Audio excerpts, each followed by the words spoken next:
வணக்கம். மதிமுகம் செய்திகள். இன்றைய முக்கிய நிகழ்வுகளை பார்ப்பதற்கு முன்பாக தலைப்பு செய்திகளை பார்க்கலாம். கரூர் கூட்ட நெரிசல் வழக்கு 19ஆம் தேதி விஜயை சிபிஐ மீண்டும் விசாரணைக்கு அழைக்க வாய்ப்பு. திராவிட இயக்க கோட்டையை யாராலும் அழிக்க முடியாது. நடைபயண நிறைவு விழாவில் வைகோ பேச்சு. தை முதல் நாளில் இல்லங்கள் தோறும் மகிழ்ச்சி பொங்கட்டும். பொங்கலை ஒட்டி அரசியல் தலைவர்கள் வாழ்த்து. எல்லை தாண்டி மீன் பிடித்ததாக 10 மீனவர்களை கைது செய்தது. விசைப்படகுகளும் பறிமுதல். கரூர் சம்பவம் தொடர்பாக தாவேக தலைவர் விஜய் 19ஆம் தேதி மீண்டும் சிபிஐ விசாரணைக்கு அழைக்க வாய்ப்புள்ளதாக தகவல் வெளியாகியுள்ளது. கடந்த ஆண்டு செப்டம்பர் 27ஆம் தேதி கரூரில் நடைபெற்ற தாவேக பிரசாரத்தின் போது ஏற்பட்ட கூட்ட நெரிசலில் சிக்கி 41 பேர் உயிரிழந்தனர். இந்த சம்பவம் தொடர்பான வழக்கை சிபிஐ விசாரணை மேற்கொண்டு வருகிறது. கரூரில் பல கட்டங்களாக விசாரணை நடைபெற்று வரும் நிலையில் தாவேக 2ஆம் கட்ட தலைவர்கள் கடந்த மாதம் இறுதியில் 3 நாட்கள் டெல்லிக்கு அழைக்கப்பட்டு விசாரிக்கப்பட்டனர். அவர்களுடன் கரூர் மாவட்ட அதிகாரிகளிடம் விசாரணை நடத்தப்பட்டது. இதையடுத்து விஜயிடம் விசாரணை நடத்த சிபிஐ அதிகாரிகள் முடிவு செய்து ஜனவரி 12ஆம் தேதி விசாரணைக்கு ஆஜராகுமாறு சம்மன் அனுப்பினர். சிபிஐயின் சம்மனை ஏற்று நேற்று விஜய் ஆஜரானார். பலத்த எதிர்பார்ப்புகள் இடையே சுமார் 7 மணி நேரம் விசாரணை நடைபெற்ற நிலையில் மாலை 6:30 மணிக்கு விசாரணை முடிந்து விஜய் வெளியே வந்தார். இதனிடையே பொங்கலுக்கு பிறகு அடுத்த கட்ட விசாரணையை ஒத்திவைக்க கோரி விஜயின் வழக்கறிஞர் முன்வைத்த கோரிக்கையை சிபிஐ ஏற்றதாக தகவல்கள் வெளியாகின. இந்நிலையில் விஜய் 19ஆம் தேதி மீண்டும் சிபிஐ விசாரணைக்கு அழைக்கப்பட வாய்ப்புள்ளதாக கூறப்படுகிறது. இதையடுத்து டெல்லியில் இருந்து தனி விமானம் மூலம் விஜய் சென்னை திரும்பினார். திராவிட இயக்க கோட்டையை யாராலும் அழிக்க முடியாது என மதிமுக பொதுச் செயலாளர் வைகோ தெரிவித்துள்ளார். போதைப்பொருள் ஒழிப்பு, சாதி மத மோதல் தடுப்பு உள்ளிட்டவற்றை வலியுறுத்தி மதிமுக பொதுச் செயலாளர் வைகோ கடந்த 2ஆம் தேதி சமத்துவ நடைப்பயணத்தை திருச்சியில் தொடங்கினார். நடைப்பயணத்தின் நிறைவு விழா பொதுக்கூட்டம் மதுரையில் நடைபெற்றது. கூட்டத்தில் பேசிய வைகோ, அமைதி பூங்காவாக திகழும் தமிழகத்தில் ஜாதி மத மோதல்களுக்கு இடமளிக்க கூடாது என்பதை வலியுறுத்தி நடத்தப்பட்ட சமத்துவ நடைப்பயணம் தமிழக மக்களிடையே பெரும் வரவேற்பை பெற்றுள்ளதாக தெரிவித்தார். திமுகவை யாராலும் அழிக்க முடியாது என பேசிய வைகோ, திராவிட இயக்கத்தை பாதுகாக்கவே திமுக கூட்டணியில் மதிமுக இருப்பதாக தெரிவித்தார். மக்கள் நலனுக்காக போராடி வெற்றி கண்ட இயக்கம் மதிமுக என்றும் தமிழகத்தின் வளர்ச்சிக்கு மதிமுக தொடர்ந்து பாடுபடும் எனவும் கூறினார். நிறைவு விழாவில் எம்பி சு வெங்கடேசன், மதிமுக முதன்மை செயலர் துரை வைகோ, கவிஞர் வைரமுத்து, நடிகர் சத்யராஜ் மற்றும் மதிமுக மாநில மாவட்ட நிர்வாகிகள் கலந்து கொண்டனர். பொங்கல் திருநாளை முன்னிட்டு முதலமைச்சர் மு.க. ஸ்டாலின், எதிர்க்கட்சி தலைவர் எடப்பாடி பழனிசாமி உள்ளிட்ட தலைவர்கள் வாழ்த்து தெரிவித்துள்ளனர். தமிழகம் முழுவதும் நாளை முதல் பொங்கல் பண்டிகை கொண்டாடப்பட உள்ள நிலையில் அரசியல் தலைவர்கள் மக்களுக்கு வாழ்த்து தெரிவித்து வருகின்றனர். பொங்கல் வாழ்த்து தெரிவித்து முதலமைச்சர் மு.க. ஸ்டாலின் வெளியிட்டுள்ள அறிக்கையில், தை முதல் நாளில் தமிழர்களின் இல்லங்கள் தோறும் மகிழ்ச்சி பொங்கட்டும் என்றும் அந்த மகிழ்ச்சி நம் அனைவருக்கும் ஊக்கத்தையும் உத்வேகத்தையும் வழங்கட்டும் என வாழ்த்து தெரிவித்துள்ளார். சூரியனை போற்றும் பொங்கல் நன்னாள், உடன்பிறப்புகளின் உழைப்பினால் கழகத்திற்கு வெற்றி பொங்கலாக அமையட்டும் என்றும் தமிழ்நாடு வெல்லட்டும் என தெரிவித்துள்ளார். அதேபோல் எதிர்க்கட்சி தலைவர் எடப்பாடி பழனிசாமி வெளியிட்டுள்ள பொங்கல் வாழ்த்து குறிப்பில், தமிழர் திருநாளாம் பொங்கல் திருநாளில் தமிழக மக்கள் அனைவரும் எல்லா நலமும் வளமும் பெற்று சீரோடும் சிறப்போடும் வாழ வேண்டும் என்று பொங்கல் திருநாள் வாழ்த்துக்கள் தெரிவித்துள்ளார். எல்லை தாண்டி மீன் பிடித்ததாக 10 மீனவர்களை இலங்கை கடற்படையினர் கைது செய்துள்ளனர். தமிழகம் மற்றும் புதுச்சேரி மீனவர்களை எல்லை தாண்டி மீன் பிடிப்பதாக இலங்கை கடற்படையினர் தொடர்ந்து கைது செய்து வருகின்றனர். மேலும் அவர்கள் செல்லும் விசைப்படகுகளையும் பறிமுதல் செய்து நாட்டுடைமையாக்கி வருகின்றனர். கைது செய்யப்படும் மீனவர்களை விடுவிப்பதற்கு பல லட்சம் ரூபாய் அபராதமாக இலங்கை நீதிமன்றம் விதித்து வருகின்றது. தொடர்ந்து இலங்கை கடற்படையினரால் கைது செய்யப்படும் மீனவர்களையும் அவர்களது படகுகளையும் விடுவிக்க நடவடிக்கை எடுக்க கோரி தொடர்ந்து பிரதமர் மோடி மற்றும் வெளியுறவுத்துறை அமைச்சர் ஜெய்சங்கருக்கு முதலமைச்சர் மு.க. ஸ்டாலின் கடிதம் எழுதி வருகிறார். இந்நிலையில் அனுமதி சீட்டு பெற்று கடலுக்கு சென்ற ராமேஸ்வரத்தை சேர்ந்த 10 மீனவர்களை எல்லை தாண்டி மீன் பிடித்ததாக இலங்கை கடற்படையினர் கைது செய்துள்ளனர். மேலும் அவர்களின் விசைப்படகுகளையும் பறிமுதல் செய்துள்ளனர். நெடுந்தீவு பகுதியில் வைத்து கைது செய்யப்பட்ட மீனவர்களை காரைநகர் கடற்படை முகாமில் வைத்து இலங்கை படையினர் விசாரணை நடத்தி வருவதாக தகவல் வெளியாகியுள்ளது. பொங்கல் பரிசு தொகுப்பு நாளையும் வழங்கப்படும் என தமிழக அரசு அறிவித்துள்ளது. பொங்கல் திருநாளை அனைவரும் சிறப்பாக கொண்டாடும் வகையில் தமிழக அரசு 2,22,91,710 அனைத்து அரசு ரேஷன் அட்டைதாரர்கள் மற்றும் இலங்கை தமிழர் மறுவாழ்வு முகாம்களில் வசிக்கும் குடும்பங்களுக்கு பொங்கல் பரிசு தொகுப்பு வழங்கப்பட்டு வருகிறது. நேற்று வரை 24,924 ரேஷன் கடைகளில் உள்ள 2,04,10,899 அட்டைதாரர்களுக்கு பொங்கல் ரொக்க தொகை விநியோகம் செய்யப்பட்டுள்ளது. பொங்கல் பரிசு தொகுப்பு விநியோகம் இன்றுடன் நிறைவு பெறுவதாக அறிவிக்கப்பட்டிருந்தது. இந்த நிலையில் தமிழகம் முழுவதும் உள்ள அனைத்து ரேஷன் கடைகளிலும் பொங்கல் பரிசு தொகுப்பு நாளையும் வழங்கப்படும் என தமிழக அரசு அறிவித்துள்ளது. இதனை பயன்படுத்தி விடுபட்டவர்கள் பொங்கல் பரிசு தொகுப்பை வாங்கிக் கொள்ளலாம் என அறிவிக்கப்பட்டுள்ளது. பொங்கல் விடுமுறையை ஒட்டி 4 லட்சத்திற்கும் மேற்பட்டோர் சிறப்பு பேருந்துகள் மூலம் சொந்த ஊருக்கு பயணம் மேற்கொண்டுள்ளதாக போக்குவரத்து கழகம் தெரிவித்துள்ளது. போக்குவரத்து துறை சார்பில் பொங்கல் பண்டிகையை முன்னிட்டு பொதுமக்களின் பயண வசதிக்காக சிறப்பு பஸ்கள் இயக்கப்பட்டு வருகின்றன. 1010 சிறப்பு பேருந்துகளுடன் சேர்ந்து மொத்தம் 3102 பேருந்துகள் இயக்கப்பட்டு வருகின்றன.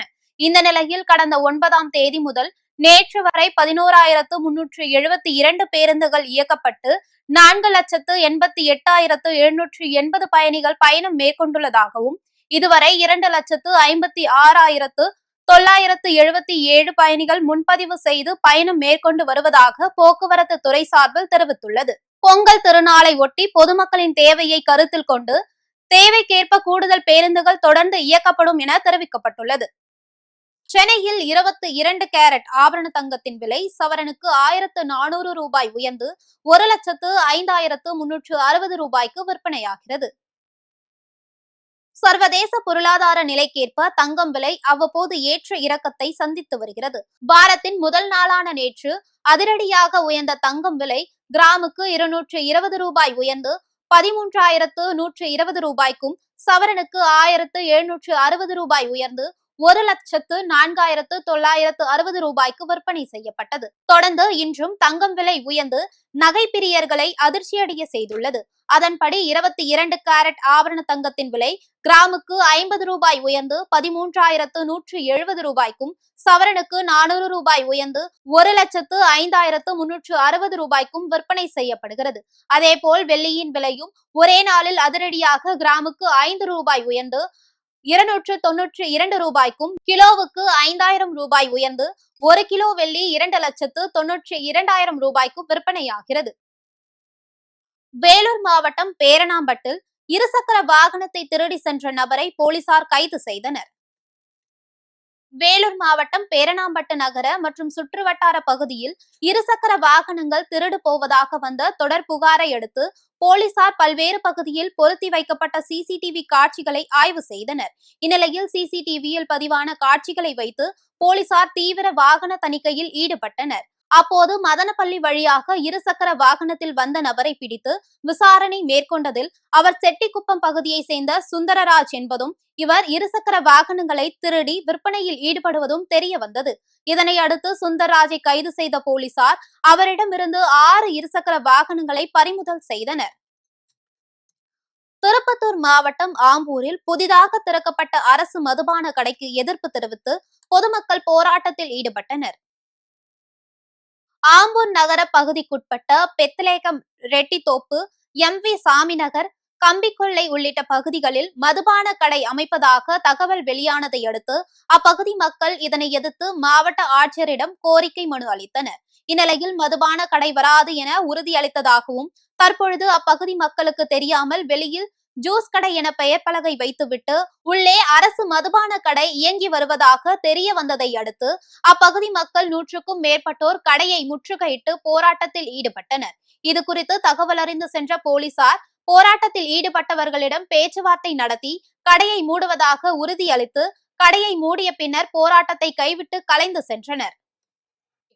மயிலாடுதுறை அருகே 15 ஆண்டுகளாக சாலை வசதியின்றி அவதியடைந்து வருவதாக மாவட்ட ஆட்சியர் மக்கள் குறைதீர் கூட்டத்தில் கிராம மக்கள் மனு அளித்தனர். தரங்கம்பாடி தாலுகா இளையாளூர் ஊராட்சிக்குட்பட்ட வடகரை கிராமம் மில்லத் தெருவில் 100க்கும் மேற்பட்டோர் வசித்து வருகின்றனர். இந்த தெருவில் 15 ஆண்டுகளுக்கு மேலாக முறையான சாலை வசதியின்றி குண்டும் குழியுமாக உள்ளதால் பொதுமக்கள் அவதியடைந்து வருகின்றனர். இதனால் பள்ளி கல்லூரி மாணவர்கள் மற்றும் வாகன ஓட்டிகள் நடந்து செல்ல முடியாத சூழல் உள்ளதாக குற்றம் சாட்டி அப்பகுதி மக்கள் மாவட்ட ஆட்சியர் அலுவலகத்தில் நடைபெற்ற மக்கள் குறைதீர் கூட்டத்தில் புகார் மனு அளித்தனர். சாலை உள்ளிட்ட அடிப்படை வசதிகள் செய்து தர வேண்டும் என்று அளித்த மனுவில் குறிப்பிட்டுள்ளனர். தேர்தலின் போது ஓட்டு மட்டும் கேட்பதற்காக அங்கே அரசியல்வாதிகள் வருவதை நாம் பார்க்க முடிகின்றது. அந்த அடிப்படையில் வர இருக்கின்ற தேர்தலை முன்னிட்டு நாங்கள் இந்த மனுவை எச்சரிக்கை விடும் விதமாக கலெக்டரை சந்தித்து இன்று கொடுத்திருக்கின்றோம். குறிப்பாக சொல்ல வேண்டும் என்று சொன்னால் 108 ஆம்புலன்ஸ் வருவதற்கு கூட உள்ளே சாலை வசதி இல்லாதவர்களுக்கு தான் எங்கள் ஊருடைய வசதி இருக்கின்றது. அது மட்டும் இல்லாமல் எங்கள் ஊருக்கு இதுவரை ஒரு ஆற்றுப்படுகை பக்கத்தில் இருப்பதால் வெள்ளம் ஏற்பட்டால் கூட அரசு அதிகாரி உள்ளே வர முடியாத சூழல் தான் அங்கு இருக்கின்றது. அந்த அடிப்படையில் இந்த மனுவை உடனடியாக ஆவணம் செய்து எங்கள் ஊருக்கு உடனடியாக தரமான தார் சாலையை அமைத்து தர வேண்டும் என்று மாவட்ட ஆட்சியரிடம் இன்று மனு கொடுத்துள்ளோம்.